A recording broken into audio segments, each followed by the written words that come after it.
background στην ιστορία. Παίρνει. Ναι.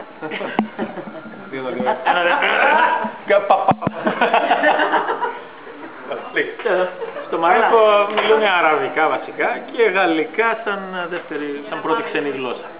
Γαλλικά δεν Δεν θα φτάσει η μπαταρία. Τέλος πάντων, εγώ μιλούσα κατά βάση αγγλικά. Αλλά τέλος πάντων. και η ιστορία του Μαρόκου. Εσύ τώρα γιατί μιλάς? Πότε βρέθηκε το Μαρόκο? Κατά βάση αγγλικά μιλούσα, αλλά τελευταία μέρα αισθάνθηκα αρκετά οικία να Θα το εξασκήσω λέω, τα μιλάς γαλλικά μου. γλώσσες. Κάτι τι είπες, αγγλικά και γαλλικά. Αγγλικά μιλούσα. Και να εξασκήσεις τα αραβικά σου. Είπα να εξασκήσω τα γαλλικά μου. Τέλος πάντων, παίρνω ένα τηλέφωνο. Πώς το είπατε αυτό? Παίρνω ένα τηλέφωνο σε εστιατόριο που θέλαμε να κλείσουμε στη ΦΕΖ. Πολύ κοντά με είχες. Όχι, δεν είναι μακριά. Μου απαντάει στα γαλλικά αυτός. Θέλω και τη φάτσα με τα αφρίγια. Μου απαντάει στα γαλλικά αυτός. Παραλεβά φρασέ. Και πώς μου βγαίνει απευθείας στο γαλλικό. Je voudrais réserver un tableau pour 2 personnes, s'il vous plaît. Ταμπλό. Γιατί ταμπλό? Εντάξει, ταμπλά μου βγήκε ρε. Περίμενα πως δεν πήρε. Ταμπλό δεν είναι, πώς το λες, ταμπλό. Ταμπλό στο μπάσκετ, ταμπλό, Όλα τα τραπέζια είναι αυτά. Πίνακα δεν θα κλείσει. Ήθελα ένα ταμπλό ρε φίλε εγώ. Τέλος πάντων, κατάλαβες, μου ρωτάει το όνομα, λέω Antoine. Με ρωτώ εγώ, Monsieur Antoine. Τέλος πάντων, κάτι έγραψε αυτός εκεί. Εσύ που το είδες το τηλέφωνο? Να σου πω, μετά ρωτάει, πού μένετε, το ξενοδοχείο μας λέγονταν... Σε ρώτησε που μένει τα ελληνικά και στην Καναδά. Όχι με την πρώτη, αλλά τέλος πάντων, το κάθε long story.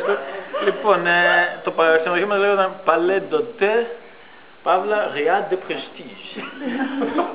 Εγώ τέλος πάντων, Αυτό το πεις στο YouTube, έτσι. το Palais d'Hôtel.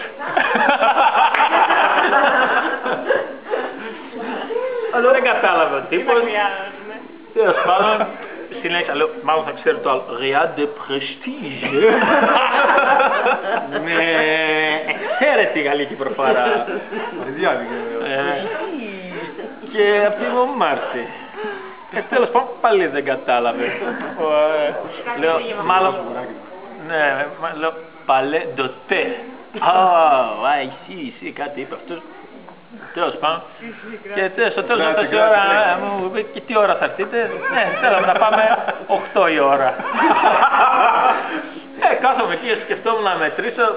Τώρα τι να μετρήσεις εκεί. Άντε, του δω. Μέχρι το 3.